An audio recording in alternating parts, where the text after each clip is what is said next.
السلام علیکم ورحمۃ اللہ وبرکاتہ۔ بسم اللہ والصلاۃ والسلام علی رسول اللہ۔ حضرت ابراہیم علیہ السلام کی دعائیں بڑی اہم ہیں۔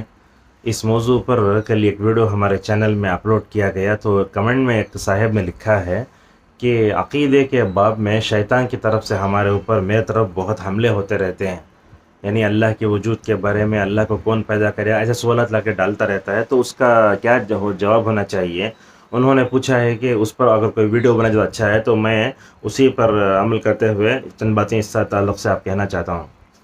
پہلی بات تو یہ ہے، توحید شیطان پر بہت بھاری ہے۔ جب ہم تشہد میں بیٹھتے ہیں، دیکھیے ایسا کرتے رہتے ہیں تو اللہ کے نبی صلی اللہ علیہ وسلم نے فرمایا ایسا تمہارا کرنا شیطان پر لوہے زیادہ بھاری ہوتا ہے، اور اسی لیے اب دیکھیں گے وہ توحید شیطان کو برداشت نہیں ہوتی، اسی لیے جب اذان ہوتی ہے شیطان پاتے ہوئے پخنا کرتے ہوئے بھاگ جاتا ہے، پھر آتا ہے، اقامت ہوتی ہے پھر بھاگتا ہے۔ اسی لیے شاید حضرت عمر رضی اللہ عنہما اس نے قوی العقیدہ، ایسے پختہ عقیدے کے مالک تھے، ان کو دیکھ کر شیطان اپنا راستہ بدل لیتا تھا۔ اللہ اکبر۔ آپ نے فرمایا اے خطاب کے بیٹے، جس راستے تم چلتے ہو شیطان تم کو دیکھ کر اپنا راستہ بدل لیتا ہے۔ تو یہ شرک، یہ بدعت و خرافت شیطان کی طرف سے ہی آتے ہیں۔ تو اب یہ جو خیالات پیدا ہوتے ہیں عقیدے کے بارے میں، خصوصاً اللہ تبارک و تعالیٰ کے وجود کے بارے میں، اللہ تعالیٰ کیا پیدا ہوا، کیسے پیدا ہوا، کون پیدا کرا اس کو، اگر اس طرح کے خیالات آتے ہیں تو کیا کرنا چاہیے؟ سب سے پہلی بات تو یہ ہے کہ اس طرح کے خیالات کو ہمیں اپنے ذہن میں رکھنا ہی نہیں چاہیے۔ دوسری بات یہ ہے، اگر ایسے خیالات آتے ہیں تو اللہ کی نبی صلی اللہ علیہ وسلم نے فرمایا کہ تمہارے عقیدے میں شیطان شکوک و شبہات پیدا کرے، آمنت باللہ و رسولہ پڑھو۔ دوسری بات، نبی کریم صلی اللہ علیہ وسلم نے فرمایا کہ کیا کرنا چاہیے؟ اعوذ باللہ من الشیطان الرجیم پڑھنا چاہیے۔ اسی طریقے سے بعض احادیث میں بائیں طرف جو ہے آہستہ تھوکنے کے بارے میں بتائی گئی ہے۔ ایسا تھوکنا بولے تو نیچے تھوکنے کی نا، تھو تھو ایسا بولتے جیسے رقیہ میں پھونکتے ہیں۔ چوتھی بات یہ ہے کہ اگر آپ کے عقیدے میں شیطان شک و شبہات پیدا کر رہا ہے اور یہ کہہ رہا ہے کہ اللہ کون پیدا کرے، اللہ کون، ایسا سوال ڈالتا، کہا اس وقت میں قل هو اللہ احد اللہ الصمد لم یلد ولم یولد ولم یکن لہ کفوا احد پڑھنا چاہیے۔ یہ اس طرح کی باتیں جو ہے شرح عقیدہ طحاویہ کی شرح میں جو ہے ابن عثیمین رحمہ اللہ نے ذکر کی ہیں۔ اور اسی طریقے سے ہمیں اللہ تبارک و تعالیٰ پر جو ہمارا پختہ عقیدہ ہے، ہمارے عقیدے میں جو یقین ہے، اس یقین کو ہمیں ہمیشہ اپنے ذہنوں میں رکھنا چاہیے۔ یقین کا کیا مطلب ہے؟ آپ دیکھیں گے دنیا کے جتنے عقائد ہیں باطل ہے، اس میں وہ عقیدے کی بنیاد ظن پر ہے، اسی لیے اللہ تبارک و تعالیٰ بار بار فرماتا ہے انہم الا یخرصون انہم الا یظنون۔ ہمارے عقیدے کی جو بنیاد ہے وہ یقین پر ہے، ہمیں پورا یقین ہے کہ اللہ تبارک و تعالیٰ کی ذات موجود ہے۔ ایسا یقین ہونا چاہیے کہ کوئی بھی چیز اس یقین میں زلزلہ پیدا نہ کر سکے۔ اسی لیے نبی کریم صلی اللہ علیہ وسلم سے جب سفیان عبداللہ رضی اللہ عنہما نے کہا کہ اے اللہ کے رسول، آپ مجھے ایسی نصیحت کیجئے کہ دنیا میں کسی سے میں نصیحت کا مطالبہ نہ کر سکوں، تو اس موقع پر آپ نے کیا فرمایا؟ قل آمنت باللہ ثم استقم، ایمان لاؤ، اس پر جم کر رہ جاؤ۔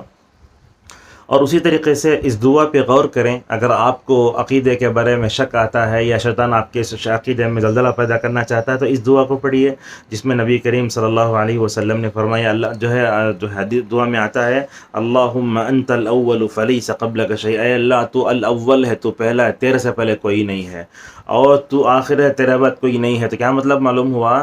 دنیا میں ہر چیز کا انتہائی حصہ ہوتا ہے، ابتدائی حصہ ہوتا ہے، مگر اللہ کی ذات دونوں سے پاک ہے۔ اللہ تعالیٰ وہ اول ہے جس سے پہلے کوئی نہیں، اور اللہ تعالیٰ وہ آخر ہے جس کے بعد ماشاءاللہ کوئی نہیں ہے۔ اور اسی طریقے سے عقیدے میں شکوک و شبہات پیدا کرنے والی چیزوں سے بھی دور رہنا چاہیے، مثلا سوشل میڈیا سے آپ دور رہیں، اور خصوصاً ہمارے نصاب نے بھی ہمارے عقیدے میں زلزلہ پیدا کیا ہے۔ معبودان باطلہ کے بارے میں پڑھاتے ہیں بچوں کو، بچوں کا عقیدہ بچپن ہی سے کمزور ہو جاتا ہے، بڑے ہو کر وہ اللہ کے وجود کے بارے میں شک کرنا شروع کر دیتے ہیں۔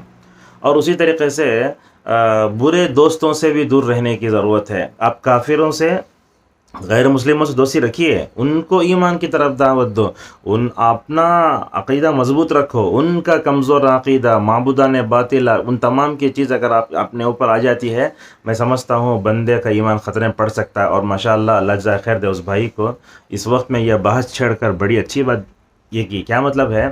ان دنوں میں ہمیں ابراہیم علیہ السلام کا تذکرہ پڑھتے ہیں، ابراہیم کا عقیدہ کیسے تھا، پورے کفر یا مشرکانہ ماحول میں تھے، ماشاء اللہ ان کے عقیدے میں کوئی چیز زلزلہ پیدا نہیں کر سکی. اور وہ کیسے اللہ کی حفاظت، اللہ تبارک و تعالیٰ اپنے خاص مقرب بندوں کی، اپنے خلیل کی تربیت کیسے فرماتا ہے. حضرت ابراہیم اپنے لیے دعا کرنے لگے وجنبنی و بنی ان نعبد الاصنام.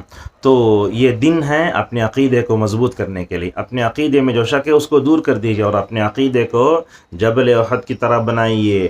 مصیبتیں آئیں، مشرک شرک بدعت و خرافت کے طوفان آئیں، مگر ہمارے عقیدے میں زلزلہ ہرگز پیدا نہ کریں. اور صحابہ کے مضبوط عقیدے کا بار بار مکمل طور پر جو ہے مطالعہ کرتے رہیں. اور ان سب میں سب سے اہم چیز اللہ تبارک و تعالیٰ سے دعا بھی کرنا چاہیے، جیسا کہ حضرت انس اور ام سلمہ رضی اللہ عنہما رسول صلی اللہ علیہ وسلم سے پوچھیں یا رسول اللہ یہ دعا کہیں بار بار پڑھتے ہیں آپ، یا مقلب القلوب ثبت قلبی علی دینی. تو اللہ کے نبی نے کیا فرمایا، دیکھو دل اللہ تعالیٰ کے دو انگلیوں کے درمیان میں ہے، جیسا چاہتا ہے وہ پھیرتا ہے. تو صحابہ نے کہا یا رسول اللہ ہم آپ پر ایمان لائے تو آپ کو کیا ہمارے دلوں کے بدل جانے کا اندیشہ ہے؟ تو آپ نے فرمایا ہاں. اللہ اکبر. یہ جنتی صحابہ کو اپنے دل کے بدل جانے کے بارے میں اتنا ڈر ہے تو ہم کو کتنا ڈرنا چاہیے. اور علماء بتاتے ہیں ابراہیم علیہ السلام آزمائے گئے تو ہم کیوں آزمائے نہیں جائیں گے. بہرحال اس بھائی کا شکریہ ادا کرتے ہوئے دوبارہ میں اپنے موضوع کو سمیٹتے ہوئے یہ کہنا چاہتا ہوں، عقیدے میں اگر شکوک و شبہات شیطان کی طرف سے آتے ہیں تو ان تمام باتوں پہ عمل کریں. اعوذ باللہ پڑھیں، بائیں طرف تھوکیں، اور اسی طرح قل هو اللہ احد پڑھیں، آمنت باللہ و رسولہ پڑھیں. سوشل میڈیا سے دور رہیں، نیک لوگوں کے ساتھ رہیں. اور اسی طریقے سے جو اللہ تعالیٰ کے عقیدے میں شکوک و شبہات پیدا کرنے والی کتابیں ہیں نا، ان کتابوں سے اور ان کتابوں کے لکھنے والے اشخاص سے مکمل طور پر دور رہیں. قرآن کا مطالعہ کرو. قرآن ایسی کتاب ہے جو انسان کے شکوک و شبہات کو مکمل طور پر دور کر دیا. جیسے کیا ہے وشفاء لما فی الصدور. یہ کیا ہے؟ یہ روحانی بیماریاں، جسمانی بیماریاں تمام کا اگر کوئی ازالہ کر سکتا ہے تو وہ کتاب اللہ ہے. اور اسی طریقے سے آپ نبی کریم صلی اللہ علیہ وسلم کی سنت کو دل و جان سے پڑھتے رہیں.